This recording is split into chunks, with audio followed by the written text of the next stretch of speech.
ચલો વ્રજ પ્રકાશનનું ત્રીજું પેપર આપણે સોમ બુધ શુક્રમાં સોલ્વ કરીશું એટલે બરાબર ધ્યાન આપજો. બરાબર પ્રશ્નપત્ર નંબર 3 મેં કહ્યું છે એમ તમે 8 પેપરો સોલ્વ આપણે મારી સાથે કરશો તો તમને ગુજકેટમાં 40 માંથી મિનિમમ 35 MCQ બધાને આવડશે અને બોર્ડની પરીક્ષાના 50 માંથી 45 MCQ સુધીની હું ગેરંટી આપું છું. 8 પ્રશ્નપત્ર ખાલી સોલ્વ કરવાથી, કારણ કે એમાં બધા મુદ્દાઓ આપણે લગભગ આવરી લઈશું એટલે બધાએ વ્યવસ્થિત રીતે દરરોજ જોઈન થવું. બરાબર, સોમ બુધ શુક્ર એમાં એક્સ્ટ્રા પ્રશ્નપત્ર ચાલશે. તો હવે આપણે ધ્યાન આપજો.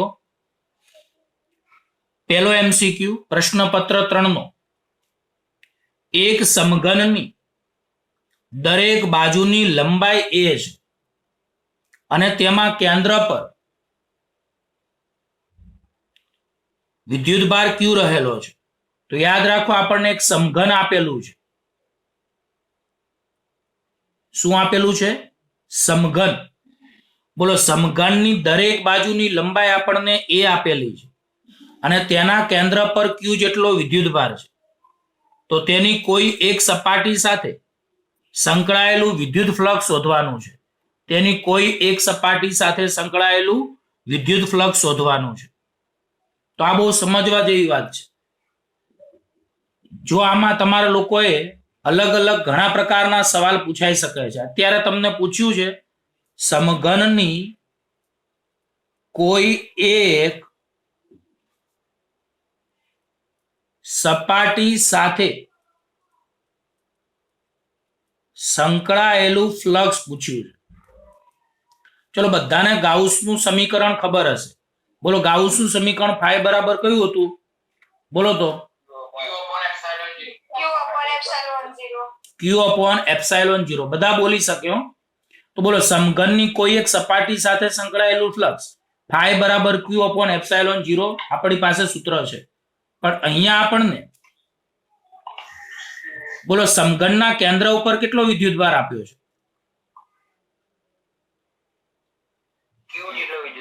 તો સમઘનના કેન્દ્ર ઉપર આપણને q જેટલો વિદ્યુતભાર આપેલો છે. હવે હું એક વાત કહું છું, આ q વિદ્યુતભાર છે એ કઈ બાજુને લાગુ પડશે? તો 6 બાજુઓને લાગુ પડે. તો સંભાવનાના આધારે આપણે જો વિચારીએ તો કોઈ એક બાજુના ભાગમાં સંભાવના અનુસાર કેટલો વિદ્યુતભાર આવે? q/6. હા કે ના? તો યાદ રાખવું. બોલો, સમઘનના કોઈ એક સમતલની આપણે જો વાત કરીએ તો અહીંયા કેન્દ્રમાં q વિદ્યુતભાર આવેલો છે. તો કેન્દ્રમાં q વિદ્યુતભાર આવેલો હોય તો એ 6 સમતલને સમાન રીતે લાગુ પડે. તો અહીંયા આપણને સમઘનની કોઈ એક સપાટી સાથે સંકળાયેલું ફ્લક્સ પૂછ્યું છે. તો કોઈ એક સપાટી પાસે ઘેરાતો વિદ્યુતભાર તમે q/6 લખી શકો અને /ε0 માટે ફાઈ બરાબર અહીંયા q/6/ε0 જવાબ આપણો આવશે. એટલે વિકલ્પ નંબર બી તમારો જવાબ આવશે. પણ જો આમાં તમને અલગ અલગ ઘણી બધી રીતે રકમ બદલીને પૂછી શકે છે. આવું પૂછે કે સમઘન સાથે સંકળાયેલું કુલ ફ્લક્સ પૂછે. તો બોલો, સમઘન સાથે સંકળાયેલું કુલ ફ્લક્સ પૂછે તો બોલો આખા સમઘન વડે ઘેરાતો વિદ્યુતભાર કેટલો કહેવાય? તો આખા સમઘન વડે ઘેરાતો વિદ્યુતભાર q કહેવાય. તો અહીંયા q/ε0 આવે. તો જો આમાં બીજો જવાબ પૂછ્યો હોય કે સમઘન સાથે સંકળાયેલું કુલ ફ્લક્સ કેટલું, તો આખા સમઘન સાથે સંકળાયેલું કુલ ફ્લક્સ એ q/ε0 આવે. હવે આમાં જો બીજા MCQ બદલીને કેવી રીતે પૂછી શકે એ આપણે સમજાવીએ. તો આ રીતે આપણે અહીંયા આ સમઘન છે. સમઘનમાં હું અલગ અલગ કિસ્સાઓ કહું છું, તમે મને જરા આકૃતિ દ્વારા સમજાવવા પ્રયત્ન કરજો.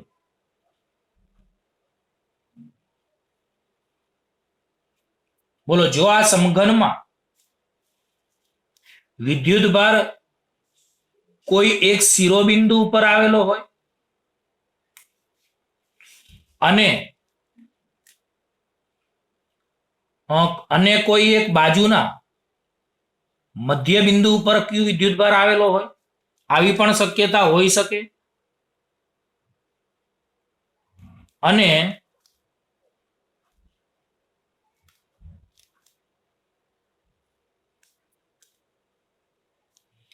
સમઘનની આ બાજુ હોય તો અહીંયા કોઈ મધ્યબિંદુ હોય તો અહીંયા પણ કોઈ ક્યુ વિદ્યુતભાર હોઈ શકે. તો આવી રીતે આપણે અહીંયા વિદ્યુતભારોની સ્થિતિને વિચારી શકીએ છીએ. તો આ 3 કન્ડિશન થોડું સમજવા પ્રયત્ન કરવાનું છે તમારે.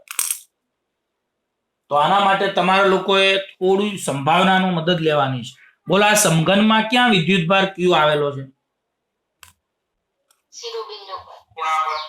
શિરોબિંદુ ઉપર આવેલો છે. તો આમાં પણ આપણે 2 જવાબો શોધીશું. કોઈ એક બાજુ અને સમગ્ર સમઘન. આ જ રીતે આમાં પણ આપણે પહેલો જવાબ આપણે શોધીશું, સમગ્ર સમઘન જ શોધીએ, અને બીજો જવાબ કોઈ એક બાજુ.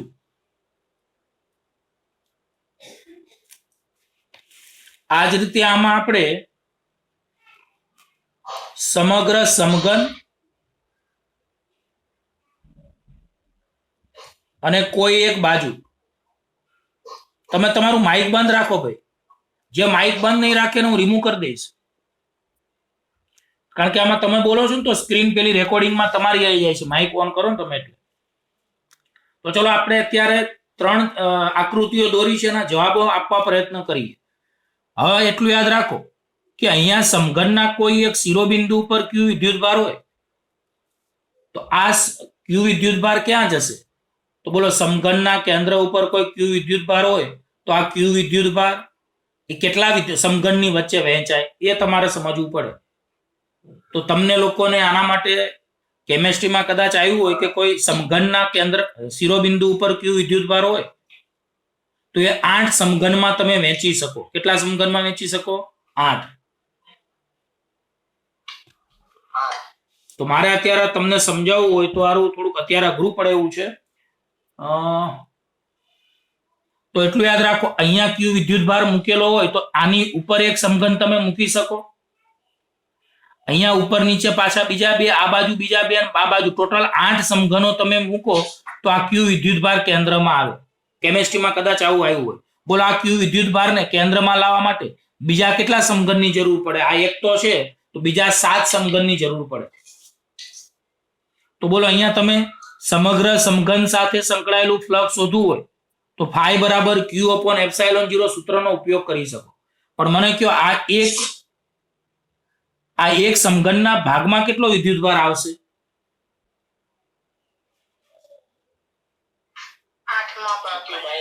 8/8 આવશે. કેટલો આવશે? Q/8. હજી કહું છું કેમ Q/8 આવશે? હા બોલો.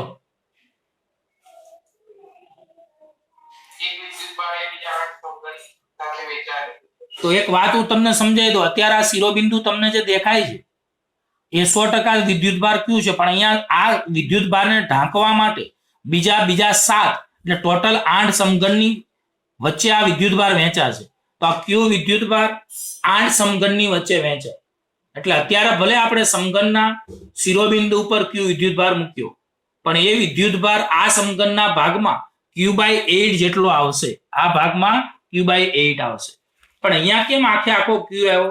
તો બોલો અહીંયા તમારે ક્યુ વિદ્યુતભાર એટલા માટે આવ્યો કારણ કે આ સમઘનના કેન્દ્ર ઉપર છે.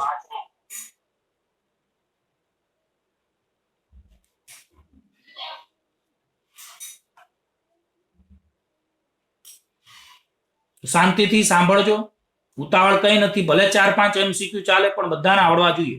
તો બોલો સમઘનના કેન્દ્ર ઉપર હોય તો આખા સમઘનના ભાગમાં ક્યુ વિદ્યુતભાર આવે, પણ જો સમઘનના શિરોબિંદુ ઉપર હોય તો આ વિદ્યુતભાર 8 સમઘનમાં વહેંચાય. તો આ સમઘનના ભાગમાં Q/8 જેટલો વિદ્યુતભાર આવશે.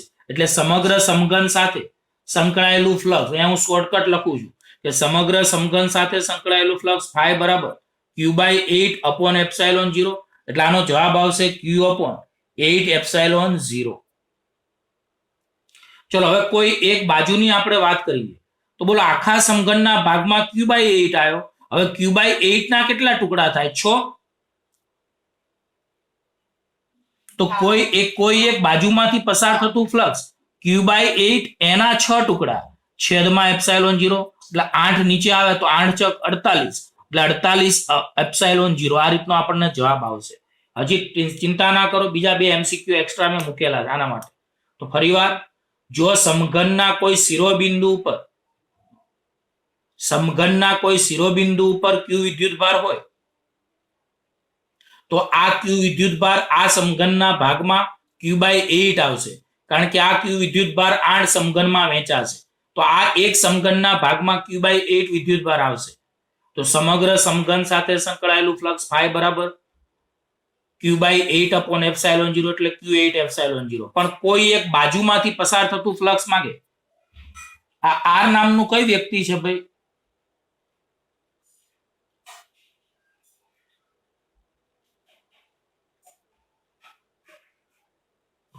ચલો અહીંયા ધ્યાન આપજો ખાસ. માઇક બંધ રાખો બધા. તો અહીંયા તમે મને કહો ફાઈ ઇઝ ઇક્વલ ટુ એક બાજુના ભાગમાં તો Q/8 આખા સમઘનના ભાગમાં છે. આખા સમઘનના ભાગમાં Q/8, તો એવી કોઈ એક બાજુ હોય તો એને ભાગ્યા 6 થાય, એટલે Q/8 ભાગ્યા 6 ε0, તો 8 ગુણ્યા 6 48, એટલે Q/48 ε0 તમને આવશે. ચલો આ જ રીતે આનો જવાબ જેને આવડે બોલવાનો છે. ચલો આમાં મને કયો વિદ્યુતભાર Q ક્યાં આવેલો તમને દેખાય છે? તો વિદ્યુતભાર Q એક સમતલના મધ્ય બિંદુ પાસે આવેલો દેખાય છે, મતલબ સમતલની સપાટી પર છે. બોલો આમાં સમતલની સપાટી ઉપર Q વિદ્યુતભાર હોય તો શું થશે? ના ના ના ના, સમગ્ર સમઘનમાં પેલા તો એક વાત યાદ રાખો, આ બાજુમાં છે વિદ્યુતભાર. હવે આને તમે લોકો શું કહી શકો? આની ઉપર એક સમઘન તમે વિચારી શકો, એટલે આમાં બે સમઘનમાં આ વિદ્યુતભાર વહેંચાશે. તો બોલો આ સમઘનના ભાગમાં Q/2 વિદ્યુતભાર આવશે. આ થોડુંક સમજવાની વસ્તુ છે ભાઈ, જો સમજાય તો આવડે, બાકી નહીં આવડે, પેલા કહી દઉં છું. તો બોલો અહીંયા જે સમઘનની બાજુમાં Q વિદ્યુતભાર છે, તો સમઘનની બાજુમાં Q વિદ્યુતભાર છે, તો આ વિદ્યુતભાર Q એ કોની વચ્ચે વહેંચાશે? તો આપણે ઉપર એક સમઘન વિચારીએ અને એક આ સમઘન, તો બે સમઘન વચ્ચે વહેંચાશે. તો સમગ્ર સમઘન સાથે સંકળાયેલું ફ્લક્સ, તો આના વચ્ચે ઘેરાયેલો વિદ્યુતભાર Q/2, અહીંયા ε0, એટલે જવાબમાં Q/2ε0 આવે. પણ બોલો કોઈ એક બાજુનું ફ્લક્સ માંગ્યું હોય તો આ સમગ્ર સમઘન સાથે Q/2 વિદ્યુતભાર ઘેરાય છે, તો ભાગ્યા 6 કરવા પડે, એટલે Q/2 ભાગ્યા 6 છેદમાં ε0. તો બે નીચે આવશે, એટલે અહીંયા તમારા લોકોએ ખબર પડી 6 દુ 12 થશે, એટલે Q/12ε0 જવાબ આવશે. નો સમજાય તો મહેરબાની કરીને કહેજો. ચલો હવે આ Q વિદ્યુતભાર ક્યાં આવેલો છે? તો આ Q વિદ્યુતભાર આ એક ત્રાસી બાજુ હોય એના મધ્ય બિંદુ પાસે આવેલો છે. તો આને આપણે ઘેરવો હોય તો અહીંયા આની ઉપર એક સમઘન આવે, એક બાજુમાં સમઘન આવે અને એક એની ઉપર આવે, એટલે ટોટલ 4 સમઘન થશે. બોલો આ Q વિદ્યુતભાર 4 સમઘન વચ્ચે વહેંચાય, તો આના સમઘનના ભાગમાં Q/4 આવશે. તો બોલો આમાં સમગ્ર સમઘન સાથે સંકળાયેલું ફ્લક્સ ફાઈ બરાબર Q/4/ε0, એટલે Q/4ε0 જવાબ આવશે. પણ જો કોઈ એક બાજુ કીધી હોય તો એના પાછા 6 ટુકડા, એટલે Q/4 ભાગ્યા 6ε0, તો 4 નીચે આવે તો 6 ચોક 24, એટલે 24ε0. બોલો આ 4 MCQ ખબર પડી ગઈ બધાને? તો મેં તમને કીધું તું કે એક પ્રશ્નપત્ર સોલ્વ કરતા ભલે આપણે 5-6 લેક્ચર જોઈએ, પણ એક પ્રશ્નપત્ર સોલ્વ કરવામાં તમને ઘણી બધી નોલેજ આવી જશે.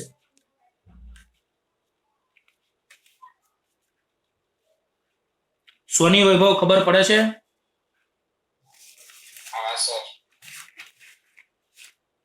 હવે સોમ બુધ શુક્ર તમારે ટ્યુશન વાળા વિદ્યાર્થીઓને લેક્ચર રહેશે, અને મંગળ ગુરુ શનિ વિડીયો લેક્ચર તો દરરોજ આવશે, પણ આ સ્ક્રીન રેકોર્ડર ના હોય એટલે તમે તમારી રીતે જોઈ લેજો, બરાબર?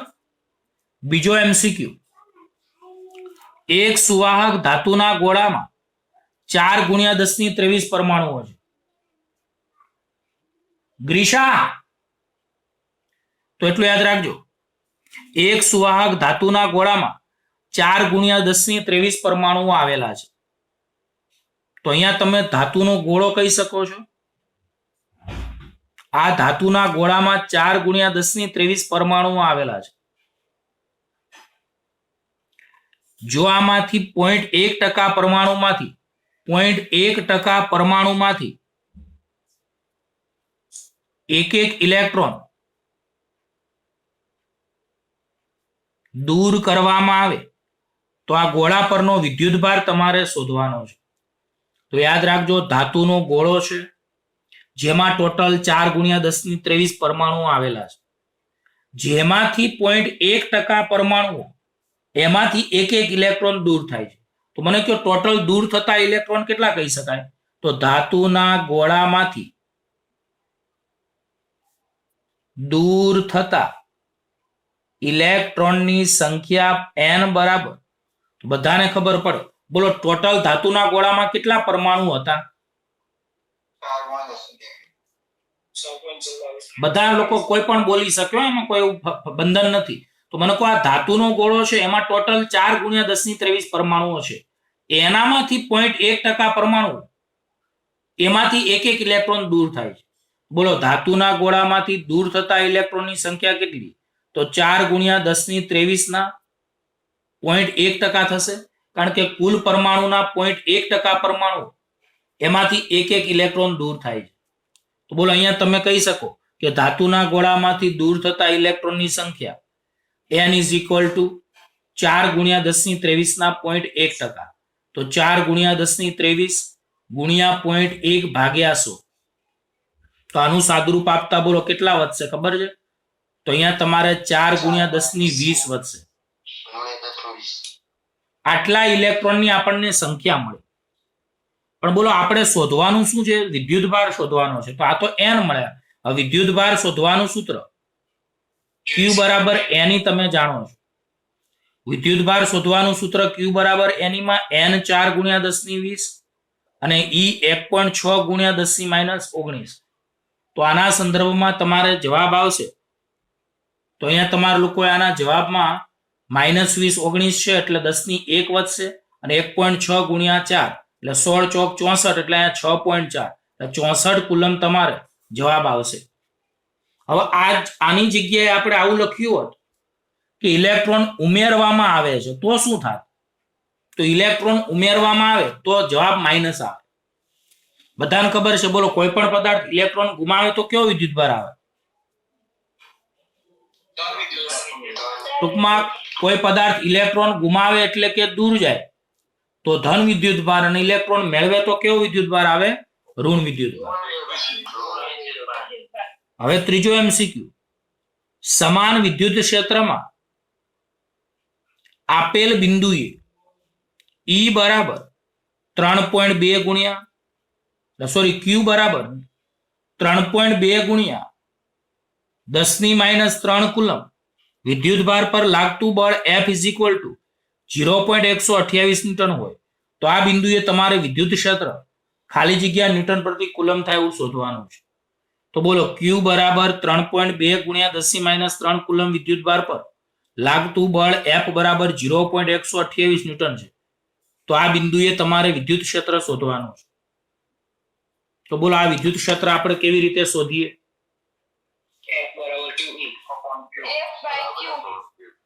તો E બરાબર F/Q. બોલો અહીંયા બળ F તમને 0.128 આપેલું છે અને વિદ્યુતભાર Q 3.2 × 10⁻³. તો આના સંદર્ભમાં જવાબ તમારે 40 ન્યૂટન પ્રતિ કુલમ આવી જશે.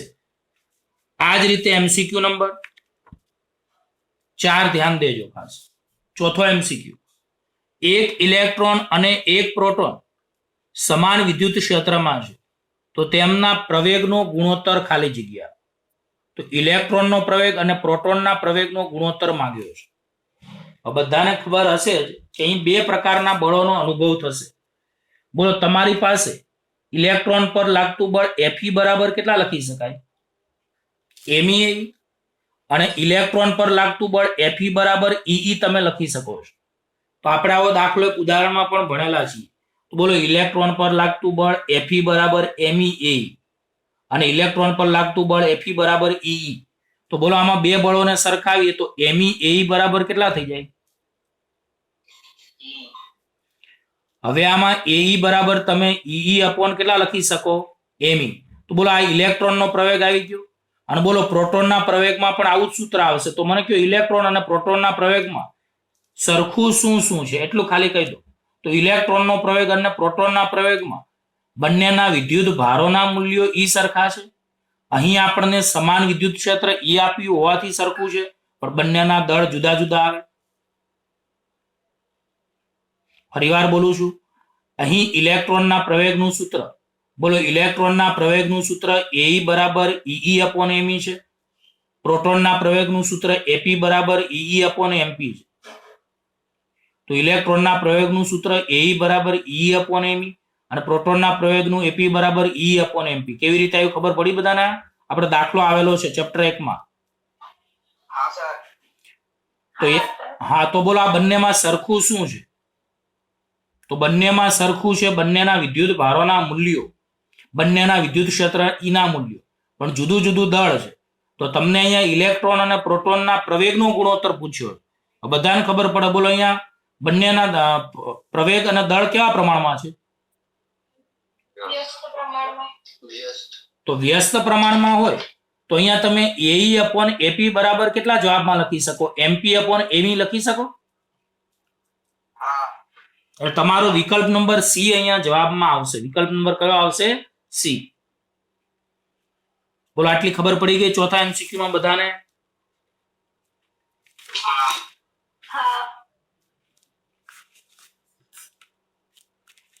ચલો હવે આપણે MCQ નંબર 5 ભણીએ. સમસ્થિતિમાન સપાટી પર એકમ ધન વિદ્યુત ભારને, ધ્યાન આપજો ખાસ, બહુ સરસ MCQ છે. સમસ્થિતિમાન સપાટી પર એકમ ધન વિદ્યુત ભારને x જેટલું અંતર ખસેડવામાં થતું કાર્ય ખાલી જગ્યા જૂલ છે. તો આના માટે હું આખો સમસ્થિતિમાન ટોપિક રિવિઝન કરાવું. પહેલી વાત તો કોઈને યાદ હોય કે સમસ્થિતિમાન પૃષ્ઠ કહેવાય કોને? તો યાદ હોય કે જે પૃષ્ઠ પરના બધા જ બિંદુએ વિદ્યુત સ્થિતિમાન સમાન હોય તેવા પૃષ્ઠને સમસ્થિતિમાન પૃષ્ઠ કહે છે. હવે એટલું યાદ રાખો, સમસ્થિતિમાન પૃષ્ઠના દરેક બિંદુએ જો વિદ્યુત સ્થિતિમાન V સમાન હોય તો સમસ્થિતિમાન પૃષ્ઠ પરના કોઈ પણ બે બિંદુઓ વચ્ચેનો બોલો વિદ્યુત સ્થિતિમાનનો તફાવત કેટલો થાય?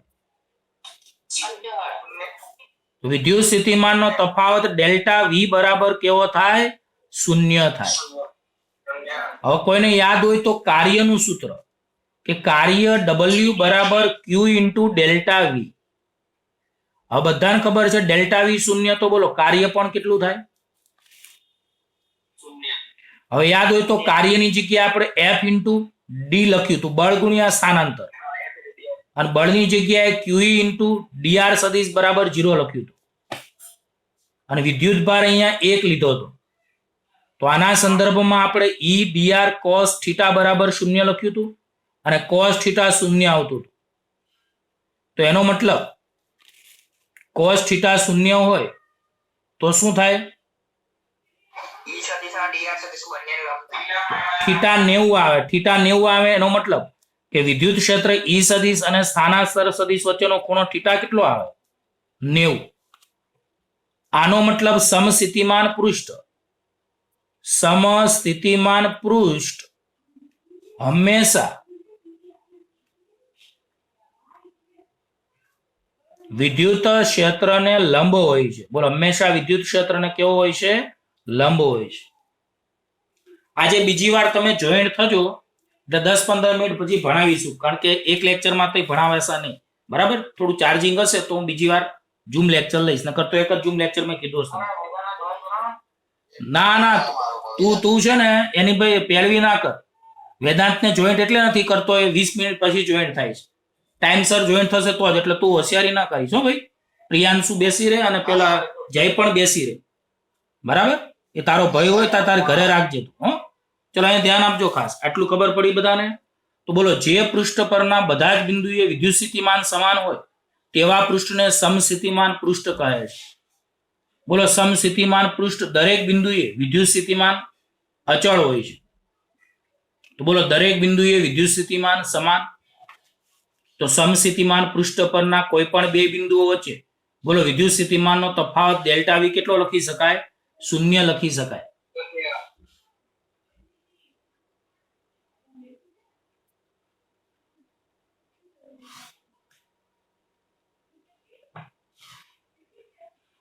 તો આ એમસીક્યુ માં કોણ પૂછી શકે? તો ફરીવાર યાદ રાખજો. બોલો, સમસ્થિતિમાન પૃષ્ઠમાં દરેક બિંદુએ વિદ્યુત સ્થિતિમાન સમાન. બોલો, સમસ્થિતિમાન પૃષ્ઠમાં કોઈ પણ બે બિંદુઓ વચ્ચે વિદ્યુત સ્થિતિમાનનો તફાવત ડેલ્ટા વી 0. અહીં થતું કાર્ય 0 અને અહીં વિદ્યુત ક્ષેત્ર અને સ્થાનાંતર લંબ હોય એટલે કે સમસ્થિતિમાન પૃષ્ઠ હંમેશા વિદ્યુત ક્ષેત્રને લંબ હોય છે. તો અત્યારે તો તમને મને પૂછો, અત્યારે કયો એમસીક્યુ હતો તમારે? તો સમસ્થિતિમાન સપાટી પર એકમ ધન વિદ્યુત ભારને x જેટલું અંતર ખસેડવામાં થતું કાર્ય, તમે કહો કાર્ય કેટલું આવશે? 0. સમસ્થિતિમાન સપાટી પર તમને કાર્ય પૂછે તો સમસ્થિતિમાન સપાટી પર કાર્ય હંમેશા કેવું આવે? 0. હવે ચલો આના ઉદાહરણ પૂછે કે સમસ્થિતિમાન પૃષ્ઠના ઉદાહરણો કયા? તો કોઈ બિંદુવત વિદ્યુત ભારને કેન્દ્ર તરીકે લઈ અલગ અલગ ત્રિજ્યાના ગોળાઓ દોરવામાં આવે. બોલા, ગોળાની સપાટીઓ એ સમસ્થિતિમાન પૃષ્ઠ કહેવાય. મને કહો પહેલા ગોળાની ત્રિજ્યા કેટલી છે? r1. બીજા ગોળાની ત્રિજ્યા r2, ત્રીજા ગોળાની ત્રિજ્યા r3. તો મને કહો પહેલા ગોળાની સપાટી પર બધા જ બિંદુએ વિદ્યુત સ્થિતિમાન v1 બરાબર કેટલું સમાન હશે? તો 1/4πε0 q1/r1 અથવા kq/r1. બોલો, બીજા ગોળાની સપાટી પર દરેક બિંદુએ કેટલું વિદ્યુત સ્થિતિમાન સમાન હશે? તો v2 બરાબર 1/4πε0 q/r2 અથવા kq/r2. બોલો, ત્રીજા ગોળાની સપાટી પર દરેક બિંદુએ કેટલું વિદ્યુત સ્થિતિમાન સમાન હશે? તો v3 બરાબર 1/4πε0 q/r3 બરાબર kq/r3. બોલો, આ ખબર પડી? આ સિવાય એક બીજું ઉદાહરણ હતું. સમાન વિદ્યુત ક્ષેત્ર x દિશામાં હોય તો એને લંબ એવું yz સમતલ. બોલો, એને લંબ એવું કયું સમતલ? YZ સમતલ. એ yz સમતલ એ સમસ્થિતિમાન પૃષ્ઠ ગણાય. તો સાદી ભાષામાં એવું યાદ રાખવાનું છે કે સમસ્થિતિમાન પૃષ્ઠ હંમેશા વિદ્યુત ક્ષેત્રને લંબ હોય છે. બોલો, યાદ રહેશે? તો જો સમસ્થિતિમાન પૃષ્ઠમાં 5 એમસીક્યુ વારે વારે પૂછાય છે. પહેલો એમસીક્યુ કે સમસ્થિતિમાન પૃષ્ઠ પરના દરેક બિંદુએ વિદ્યુત સ્થિતિમાન સમાન હોય છે. બીજો એમસીક્યુ સમસ્થિતિમાન પૃષ્ઠના કોઈ પણ બે બિંદુઓ વચ્ચે વિદ્યુત સ્થિતિમાનનો તફાવત ડેલ્ટા વી 0 હોય છે. ત્રીજો એમસીક્યુ સમસ્થિતિમાન પૃષ્ઠમાં કોઈ પણ વિદ્યુત ભારને એક બિંદુથી બીજા બિંદુ સુધી લઈ જતા થતું કાર્ય 0 હોય છે.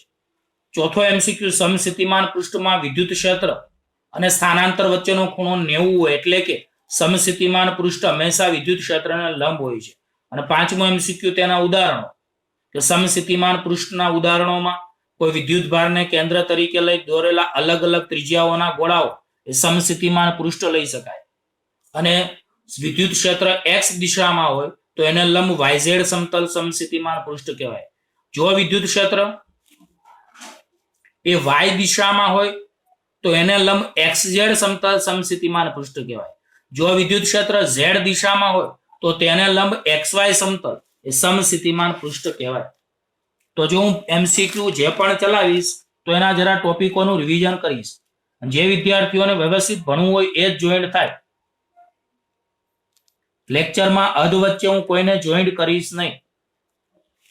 એટલે ટાઈમસર જોઈન્ટ થઈ જવાનું, જે ટાઈમ આપ્યો હોય એ ટાઈમ. ચલો, હવે આપણે એમસીક્યુ નંબર 6 ખાસ ધ્યાન આપજો. MCQ number 6.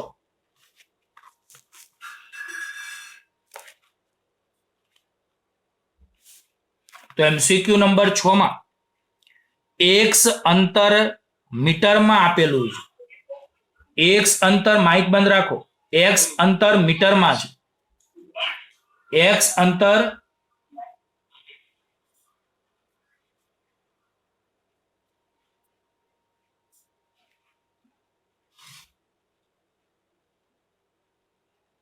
મેં કહ્યું એમ જેનું માઇક ઓન થશે એટલે તરત જ એને હું લેપ કરી દઈશ.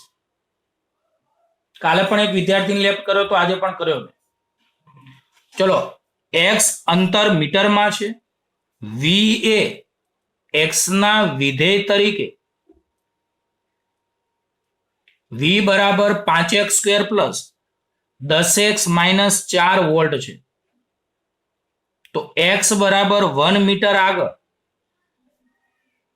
વિદ્યુત ક્ષેત્રનું મૂલ્ય શોધો. જો હવે આ ચેપ્ટર નંબર બીજું શરૂ થઈ ચૂક્યું છે, આપણે બધા ચેપ્ટરોનું રિવિઝન થશે, આખા પેપર કરીશું ને એટલે. બોલો અહીંયા તમને લોકોને કોઈને યાદ હોય તો વિદ્યુત ક્ષેત્ર અને વિદ્યુત સ્થિતિમાન વચ્ચેનો સંબંધ દર્શાવતું સૂત્ર બોલો. ઈ બરાબર બધાને ખબર છે, E બરાબર delta V upon delta L. એટલે ડેલ્ટા લખાય અને ડી લખાય, આમાં કોઈ વાંધો નથી. ડેલ્ટા લખો તોય ચાલે અને ડી લખો તોય ચાલે. તો બોલો અહીં વિદ્યુત ક્ષેત્ર અને વિદ્યુત સ્થિતિમાન વચ્ચેનો સંબંધ દર્શાવતું સૂત્ર ઈ બરાબર માઇનસ ડીવી અપોન ડીએક્સ. તો ઈ બરાબર માઇનસ ડી ડીએક્સ ઓફ બોલો અહીંયા વિદ્યુત સ્થિતિમાનનું સૂત્ર 5x² પ્લસ 10x માઇનસ 4 આપેલું છે. હવે આપણે આનું વિકલન કરીએ. બધાને સ્ક્રીન દેખાય છે ભાઈ? Complete sir. કમ્પ્લીટ. ચલો માઇનસ આનું વિકલન કરીએ તો બધાને વિકલન આવડે જ છે કે 5 અચળ x² નું x ની સાપેક્ષમાં 2x વિકલન પ્લસ આ કૌંસની અંદર સાદુરૂપ આવશો 5 અચળ x² નું x ની સાપેક્ષમાં વિકલન 2x, 10 અચળ x નું x ની સાપેક્ષમાં વિકલન 1. બોલો આખું પદ અચળ છે એટલે એનું વિકલન 0 આવે. ફરીવાર 5 અચળ x² નું x ની સાપેક્ષમાં વિકલન 2x વત્તા 10 અચળ x નું x ની સાપેક્ષમાં વિકલન 1 માઇનસ 4 અચળ તો એનું વિકલન 0. તો બોલો અહીંયા 5 દુ 10x વત્તા 10 ઈ બરાબર આટલું વધશે. હવે મને કહો આમાં આપણે લોકો x બરાબર 1 આપણને આપેલું છે, તો બોલો આ સૂત્રમાં x બરાબર 1 તમે લો, બોલો x બરાબર 1 લેતા શું આવશે? તો માઇનસ 10 ગુણ્યા 1 વત્તા 10 એટલે માઇનસ 10 એકા 10 એટલે 10 ને 10 20 એટલે માઇનસ 20 તો વોલ્ટ પ્રતિ મીટર તમારો જવાબ આવશે. કોઈને યાદ હોય તો વિદ્યુત ક્ષેત્રના બે એકમો છે, ન્યૂટન પ્રતિ કુલમ અને બીજું વોલ્ટ પ્રતિ મીટર. તો બોલો વિદ્યુત ક્ષેત્ર અને વિદ્યુત સ્થિતિમાન વચ્ચેનો સંબંધ દર્શાવતું આ સૂત્ર બધાને યાદ હશે. વિદ્યુત ક્ષેત્ર અને વિદ્યુત સ્થિતિમાન વી વચ્ચેનો સંબંધ દર્શાવતું સૂત્ર ઈ બરાબર માઇનસ ડીવી અપોન કોઈ ડીએક્સ લખે, કોઈ minus delta v upon delta x લખે. તો માઇનસ ડી ડીએક્સ ઓફ વિદ્યુત સ્થિતિમાન વી 5x² પ્લસ 10x માઇનસ 4. તો 5 અચળ x² નું 2x વત્તા 10 અચળ x નું 1 4 નું 0. પણ યાદ રાખજો અહીંયા છે ને ભૂલ ના કરતા, માઇનસ છે ને એ આગળ કૌંસની આગળ આવશે એટલે આ MCQ માં માઇનસમાં ભૂલ પડવાની શક્યતા છે.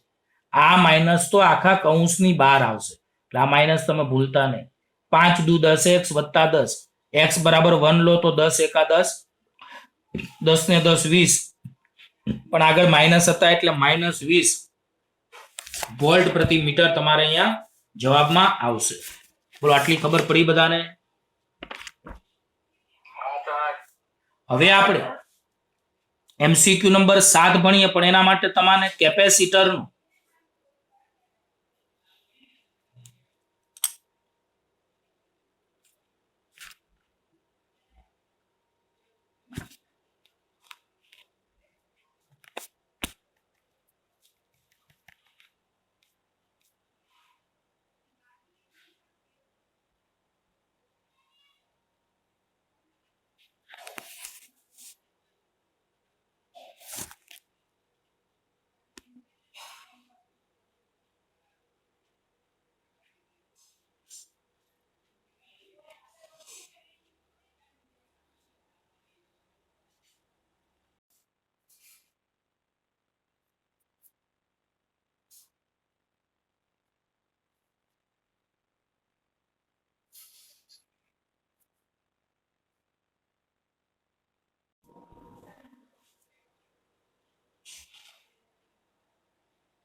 ચલો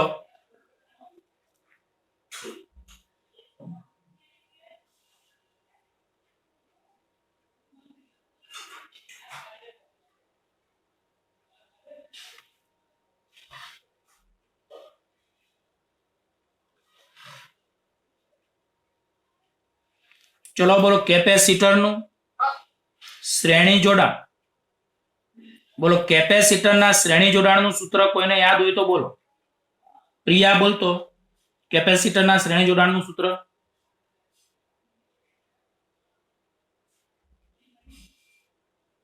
1/C બરાબર 1/C1 plus 1/C2. Plus up to 1/Cn. ચલો કેપેસિટરના સમાંતર જોડાણનું સૂત્ર પ્રાંજલ. C બરાબર C1 plus C2 plus up to Cn. પાક્કું ને? બોલો કેપેસિટરના શ્રેણી જોડાણનું સૂત્ર 1 અવરોધ કરતા ઊંધું આવશે. બરાબર? બોલો અવરોધમાં શ્રેણી જોડાણમાં સરવાળો આવતો હતો, સમાંતરમાં વ્યસ્તનો સરવાળો આવતો હતો, પણ કેપેસિટરના શ્રેણી જોડાણમાં કેપેસિટન્સના અહીંયા વ્યસ્તનો સરવાળો આવે એટલે કેપેસિટરના શ્રેણી જોડાણનું સૂત્ર 1/C બરાબર 1/C1 plus 1/C2 plus up to 1/Cn. અને કેપેસિટરના સમાંતર જોડાણનું સૂત્ર C બરાબર C1 plus C2 plus up to કેટલા લખી શકાય? Cn લખી શકાય. તો હવે આપણને આ રીતનો એક આકૃતિ આપેલી છે આપણને.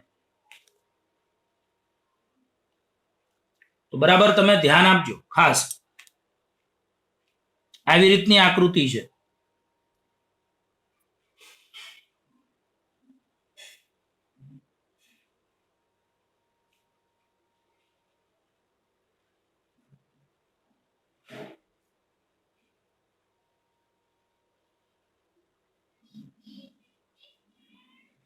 આ બી બિંદુ, આ એ બિંદુ, આ સી, અહીંયા ડી, અહીંયા કોઈ બિંદુ પી, અહીંયા બિંદુ ક્યુ આપેલું છે.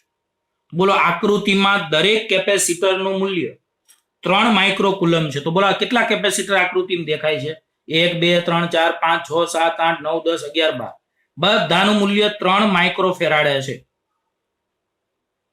તો એ અને બી વચ્ચેનું સમતુલ્ય કેપેસિટન્સ શોધો. એ અને બી વચ્ચેનું તમારે શોધવાનું છે સમતુલ્ય કેપેસિટન્સ. તો બધાના મૂલ્યો 3 3 આપેલા છે. તો એ અને બી વચ્ચેનું સમતુલ્ય કેપેસિટન્સ આપણે શોધવું છે. તો ચલો મને પહેલા તો એકો શ્રેણી સમાંતર ખબર કેમ નહીં પડે? તો વિદ્યુત ભારના વહેવા માટે બોલો એક જ માર્ગ હોય તો કયું જોડાણ? શ્રેણી. અને જુદા જુદા માર્ગ હોય તો કેવું જોડાણ? સમાંતર. તો એટલું મને કહો, આ બે કેવા જોડાણમાં? શ્રેણી. અને આ બે કેવા જોડાણમાં? શ્રેણી. તો બોલો શ્રેણીમાં તમારા લોકોએ કેટલું થશે? તો તમને ખબર છે સમાન મૂલ્યનું હોય. શ્રેણીમાં કેવા મૂલ્યનું હોય? સમાન મૂલ્યનું. હા કે ના? હા હા. તો તમે મને કહો અહીંયા તમે જવાબમાં શું લખી શકશો? તો આ બે શ્રેણી જોડાણમાં કહેવાય, આ બે શ્રેણી જોડાણમાં કહેવાય. તો બોલો આ 3 અને આ બે નું સમતુલ્ય કેટલું થાય? 1.5 થાય, અડધું. મેં તમને કીધું તું સમાન મૂલ્યના કેપેસિટરો શ્રેણીમાં જોડેલા હોય, બે કેપેસિટરો, તેનું સમતુલ્ય કેપેસિટન્સ એના કરતા અડધું થાય. કેવી રીતે? તો 1/C બરાબર 1/C1 પ્લસ 1/C2. એટલે અહીંયા 1/3 પ્લસ 1/3 એટલે 1/C બરાબર 2/3 આવે. અને ઉલટાવો તો C બરાબર 3/2. એનો મતલબ કે 3 અને 3 આ બંને કેપેસિટરો સમાન મૂલ્યના છે.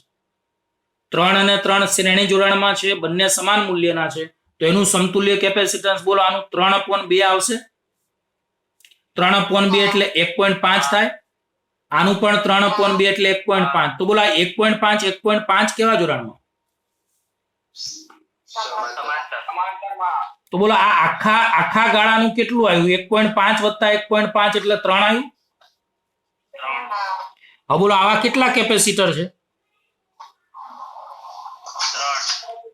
એટલે 3 પ્લસ 3 પ્લસ 3. તો આવા 3 કેપેસિટર થઈ જશે ને આખા? હા. બોલો આ આખાનું કેટલું આવ્યું? 3 આવ્યું. એ જ રીતે આ બીજાનું 3 આવશે ને ત્રીજાનું 3 આવશે. તો તો બોલો અહીંયા 3 3 3 કેવા જોડાણમાં? શ્રેણી જોડાણ. તો અહીંયા તમારે આ રીતનું સૂત્ર લખાય 1/CAB બરાબર 1/C1 plus 1/C2 plus 1/C3 એટલે કે 1/3 પ્લસ 1/3 પ્લસ 1/3 એટલે અહીંયા તમે 3/3 1/CAB બરાબર લખી શકો છો. અહીંયા 3 3 ઉડી જાય તો 1 અને ઉલટાવો તો પણ CAB બરાબર તમારે 1 જવાબ આવશે. પણ આ સમજવું જરૂરી હતું. કેમનું આવ્યું એકવાર અહીંયા શાંતિથી સમજજો. જો પહેલી વાત તો આ 3 અને આ 3 શ્રેણીમાં છે, આ 3 અને આ 3 શ્રેણીમાં છે અને બાકીનું જે સમતુલ્ય આવે સમાંતરમાં છે. આવી 3 જોડો છે. તો પહેલા તો મેં આ બેનું સમતુલ્ય શોધ્યું. તો 1/C બરાબર 1/C1 પ્લસ 1/C2 શ્રેણી જોડાણનું સૂત્ર. C1 3 C2 3 તો 1/3 પ્લસ 1/3 2/3 પણ 1/C બરાબર 2/3 ઉલટાવી દો તો C બરાબર 3/2. હવે મને કહો આ 3/2 આવ્યું એટલે 1.5 કહેવાય ને અહીંયા. તો બોલો આ બંનેનું શ્રેણી 3 3 નું 3/2 એટલે 1.5. આ જ રીતે આ બેનું શ્રેણી 3/2 એટલે 1.5. પણ બોલો 1.5 અને 1.5 કેવા થશે? સમાંતરમાં થશે.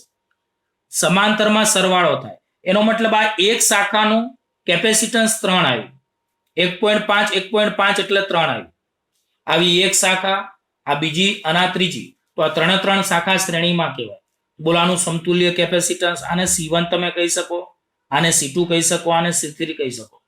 તો A અને B વચ્ચેનું સમતુલ્ય કેપેસિટન્સ 1/CAB બરાબર 1/C1 plus 1/C2 plus 1/C3 1/3 plus 1/3 plus 1/3 3/3 એટલે 1 અને ઉલટાવો તો CAB બરાબર 1 માઇક્રોફેરાડે તમારા જવાબમાં આવશે.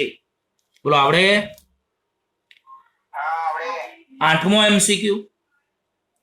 એક વાહક તારને E બરાબર 15 × 10⁻⁶ વોલ્ટ પ્રતિ મીટર લાગુ પાડતા પ્રવાહ ઘનતા J = 3 એમ્પિયર પ્રતિ મીટર મળે છે. તો બોલો વાહકની અવરોધકતા શોધવાની છે. કોઈને ખબર છે અવરોધકતાની સંજ્ઞા કઈ હતી? રો. હવે જો કોઈને યાદ હોય તો વિદ્યુત ક્ષેત્ર તો 15 × 10⁻⁶ છે. પ્રવાહ ઘનતા J 3 એમ્પિયર પ્રતિ મીટર સ્ક્વેર છે. કોઈને યાદ હોય તો પ્રવાહ ઘનતા J નું સૂત્ર એક સિગ્મા E હતું. પણ સિગ્માની જગ્યાએ તમે 1/ρ મૂકતા હતા. કોઈને યાદ હોય તો. કારણ કે વાહકતા એટલે સિગ્મા અને અવરોધકતા એકબીજાના વ્યસ્ત પ્રમાણમાં હતા. જો હું હજી એક વિદ્યાર્થીઓ બધાને કહું છું, જે વિદ્યાર્થીઓ નથી જોઈન્ટ થતા એને કહેજો જોઈન્ટ થાય. આનું રેકોર્ડિંગ તો હું આપવાનો છું, પણ આ સ્ક્રીન રેકોર્ડિંગ આવે એટલે તમારે થોડું તકલીફ વાળું હોય પણ વાંધો ન આવે. મહેરબાની કરીને લાઈવ લેક્ચરમાં જોઈન્ટ થવાથી ફાયદો થશે. મેં કીધું એમ લાઈવ લેક્ચરમાં જોઈન્ટ થવાથી ગુજકેટમાં 40 માંથી આરામથી 35 ઉપર આવશે અને બોર્ડની પરીક્ષામાં 50 માર્ક્સના MCQ માંથી 45 ઉપર આવશે. તો બોલો પ્રવાહ ઘનતા J બરાબર સિગ્મા E. સિગ્મા એટલે વાહકતા, વાહકતા એટલે અવરોધકતાનો વ્યસ્ત. તો સિગ્માની જગ્યાએ 1/ρ લખાય. તો બોલો અહીંયા J બરાબર કયું સૂત્ર આપણને આવ્યું? E/ρ. તો યાદ રાખજો ખાસ કે J બરાબર અહીંયા તમે લોકો E/ρ લખી શકો છો. હવે આપણે તો અવરોધકતા શોધવાની છે. તો બોલો અવરોધકતા ρ = E/J થશે. હવે આપણને વિદ્યુત ક્ષેત્ર કંઈક 15 × 10⁻⁶ આપ્યું છે અને પ્રવાહ ઘનતા J કંઈક 3 આપી છે. તો આના સંદર્ભમાં તમારે 3 × 5 = 15 એટલે અવરોધકતા ρ આવશે 5 × 10⁻⁶. બોલો આ બધાના એકમો આવડે છે? અવરોધકતાનો એકમ બોલો કયો આવશે? 5 × 10⁻⁶ ઓહમ × મીટર. પછી 9મો MCQ. વિદ્યુત સ્થિતિમાન પ્રચલનનો એકમ શું છે? હવે કોઈને યાદ હોય તો ચેપ્ટર 3 માં આપણે શીખવાડ્યું હતું વિદ્યુત સ્થિતિમાન પ્રચલન. વિદ્યુત સ્થિતિમાન પ્રચલન એટલે VL/L અને આનું સૂત્ર E/R + L/ρ + r હતું. આ યાદ રાખજો. પોટેન્શિયોમીટર વાળી થિયરીમાં તમારે આવ્યું હતું, જ્યાં E બેટરીનું EMF હતું રો ને બધા લોકો અવરોધકતા કહે છે, પણ અહીંયા રો હતું એકમ લંબાઈ દીઠ અવરોધ, જો કોઈને યાદ હોય તો. કેપિટલ એલ હતું પોટેન્શિયોમીટર, તારની લંબાઈ, અને કેપિટલ આર હતો પરિપથનો શ્રેણી અવરોધ, જે ખૂબ જ મોટો હોય છે. અને સ્મોલ આર હતો બેટરીનો આંતરિક અવરોધ. બેટરીને તમે બીજું વિદ્યુત કોષ પણ કહો છો. જે આંતરિક અવરોધ લગભગ આપણે અવગણ્ય લેતા હોઈએ છીએ, જો ન આપ્યો હોય તો અવગણ્ય એટલે કે શૂન્ય લઈએ છીએ. તો આ સૂત્ર તમને પૂછી શકે છે, વિદ્યુત સ્થિતિમાન પ્રચલનનું સૂત્ર બોલો. VL/L બરાબર કયું સૂત્ર? E/R plus L plus small r. એની જગ્યાએ બેટરીનું EMF, રો એટલે એકમ લંબાઈ દીઠ અવરોધ, L એટલે પોટેન્શિયોમીટર તારની લંબાઈ, R એટલે પરિપથનો શ્રેણી અવરોધ જે ખૂબ જ મોટો હોય છે, અને સ્મોલ r એટલે બેટરીનો આંતરિક અવરોધ જે અવગણ્ય હોય છે. પણ અહીંયા તો આપણને વિદ્યુત સ્થિતિમાન પ્રચલનનો એકમ પૂછ્યો છે. તો બોલો વિદ્યુત સ્થિતિમાન પ્રચલન એટલે? વિદ્યુત સ્થિતિમાન નો તફાવત ભાગ્યા લંબાઈ. તો કોઈને યાદ છે વિદ્યુત સ્થિતિમાન પ્રચલનની વ્યાખ્યા? એકમ લંબાઈ દીઠ વિદ્યુત સ્થિતિમાનના તફાવતને વિદ્યુત સ્થિતિમાન પ્રચલન કહે છે. તો આની વ્યાખ્યા હું લખું છું કે એકમ લંબાઈ દીઠ વિદ્યુત સ્થિતિમાન એટલે કે વિદ્યુત સ્થિતિમાનના તફાવતને વિદ્યુત સ્થિતિમાન પ્રચલન કહે છે. બોલો વિદ્યુત સ્થિતિમાન પ્રચલનનો એકમ શું થશે? તો વોલ્ટ પ્રતિ મીટર, જે વિદ્યુત ક્ષેત્રના એકમ જેટલો છે, જે વિદ્યુત ક્ષેત્રના એકમ જેટલો છે. તો બોલો કોનો કોનો એકમ સરખા? તો વિદ્યુત ક્ષેત્ર અને વિદ્યુત સ્થિતિમાન પ્રચલનનો એકમ સરખા. તો આ MCQ માં પૂછી શકે. અહીંયા તો આપણને આવું પૂછ્યું છે કે વિદ્યુત સ્થિતિમાન પ્રચલનનો એકમ શું છે? તો વિદ્યુત સ્થિતિમાન પ્રચલનનો એકમ વોલ્ટ પ્રતિ મીટર અહીંયા આવશે, અને આ વોલ્ટ પ્રતિ મીટર એ વિદ્યુત ક્ષેત્રના એકમ જેટલો છે. અને લાસ્ટ હવે હું ખાલી 5 મિનિટ તમને સૂત્રોનું રિવિઝન કરાવું છું, પછી આપણે 10મા MCQ થી આપણે કાલે ભણીશું. તો ચલો અહીંયા ધ્યાન આપજો ખાસ.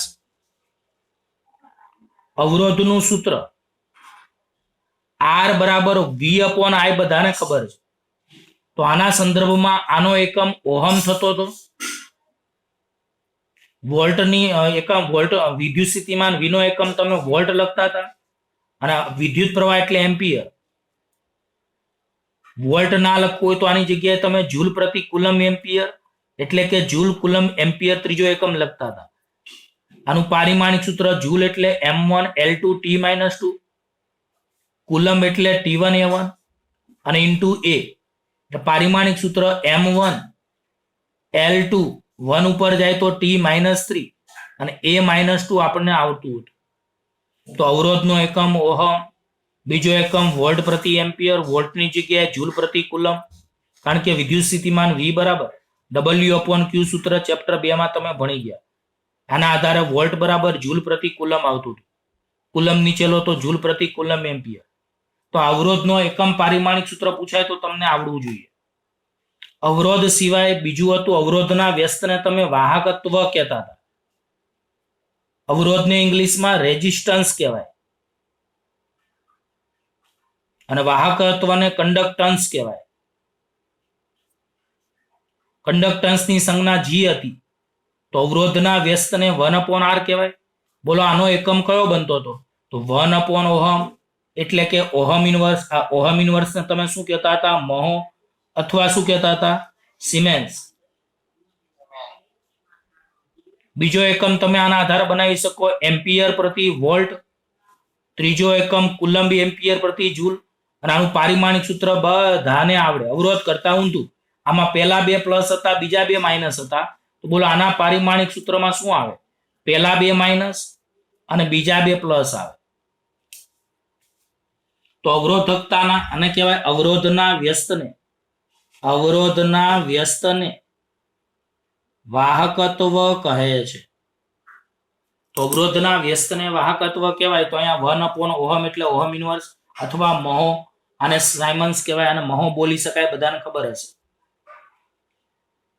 પારિમાણિક સૂત્રો એકમો તમને આવડતા જ હશે, પણ હવે મને તમને વિશ્વાસ છે તમારી ઉપર એટલે હું રિવિઝન ફરીવાર કરાવું છું. બોલો, અવરોધકતાનું સૂત્ર. આમ તો સૂત્ર તમે લોકો R બરાબર ρl/a જાણતા હતા. આમાંથી ρ ને કરતા બનાવો તો R × A/L બનતું હતું કે એકમ લંબાઈ અને એકમ આડછેદ વાળા તારના અવરોધને અવરોધકતા કહેવાય છે. અવરોધકતાની વ્યાખ્યા આપી હોય તો એકમ લંબાઈ અને એકમ આડછેદનું ક્ષેત્રફળ ધરાવતા, એટલે આ બંનેને એક એક લઈ લેવાનું. તો એકમ લંબાઈ અને એકમ આડછેદ વાળા અવરોધને અવરોધકતા કહેવાય છે. આનો એકમ આપણે વાત કરીએ તો અવરોધનો એકમ ઓહમ, ક્ષેત્રફળનો મીટર સ્ક્વેર અને લંબાઈનો મીટર. મીટર ઉડી જાય તો આનો એકમ ઓહમ × મીટર આવતો. ઓહમની જગ્યાએ તમે પછી વોલ્ટ પ્રતિ એમ્પિયર × મીટર લખી શકો, એ તો તમને આવડે. આનું પારિમાણિક સૂત્ર બનાવીએ તો અવરોધ ઓહમનું M1 L2 T-3 A-2 હતું અને મીટરનું L1, તો આનું પારિમાણિક સૂત્ર M1 L3 T-3 A-2 આવી શકે. અને અવરોધકતાની આધારે પછી આપણે વાહકતા ભણી ગયા. અવરોધકતાને ઇંગ્લિશમાં રેઝિસ્ટિવિટી કહેવાય અને વાહકતાને ઇંગ્લિશમાં કન્ડક્ટિવિટી કહેવાય. વાહકતા એટલે સિગ્મા. સિગ્મા એટલે અવરોધકતાનો વ્યસ્ત. બોલો, આનો એકમ બધાને આવડે. બોલો, આનો એકમ 1/ઓહમ × મીટર એટલે કે ઓહમ ઇન્વર્સ મીટર ઇન્વર્સ, એટલે કે મહો મીટર ઇન્વર્સ, એટલે કે સિમેન્સ મીટર ઇન્વર્સ. અને આનું પારિમાણિક સૂત્ર આનાથી ઉલટું, એટલે આમાં પહેલા 2 પ્લસ હતા, બીજા 2 માઇનસ હતા, તો આમાં પહેલા 2 માઇનસ અને બીજા 2 પ્લસ. તો પ્રિય વિદ્યાર્થીઓ, આજે આપણે આટલે સુધી રાખીએ છીએ. દરરોજ આપણે કલાકની આસપાસ લેક્ચર લઈશું, 55 મિનિટની આસપાસ, 2 વાર ઝૂમ લેક્ચર. બરાબર છે? એટલે આ લેક્ચરો તમારે ખાસ બધાએ જોઈ લેવા, અને ટાઈમ રહેશે ત્યારે બધાની ભેગી હું તમને PDF આખા પ્રશ્નપત્રની જોડે એવી રીતે હું તમને મોકલી દઈશ. ઓકે? Okay sir, 100%. ચલો, હવે બાકીનું હવે આપણે હવે લેક્ચર તમારે બધા વિદ્યાર્થીઓને યાદ રાખજો. આ પ્રશ્નપત્ર 3 નો સોમ, બુધ, શુક્ર આવશે. એટલે આજે શુક્રવાર છે, એટલે હવે ડાયરેક્ટ લેક્ચર તમારે સોમવારે આવશે આ પ્રશ્નપત્ર 3 નું. ઓકે? બાકીના જે રેગ્યુલર લેક્ચર જેના છે ટાઈમ ટેબલ પ્રમાણે એ પ્રમાણે ચાલુ રહેશે. બરાબર? 11 વાગે ને સર? હા, 11 વાગે એટલે 11:05 કે 11:10 થાય. બરાબર? આગળ મારે લેક્ચર હોય એટલે 11 વાગે અથવા 11:05 કે 11:10 તમારે લિંક આવશે. 11 થી 11:10 ની વચ્ચે લિંક આવશે. બરાબર? ચલો, હવે સ્કૂલ વાળા વિદ્યાર્થીઓ લેફ્ટ થઈ જાઓ. સ્કૂલ વાળા ખાલી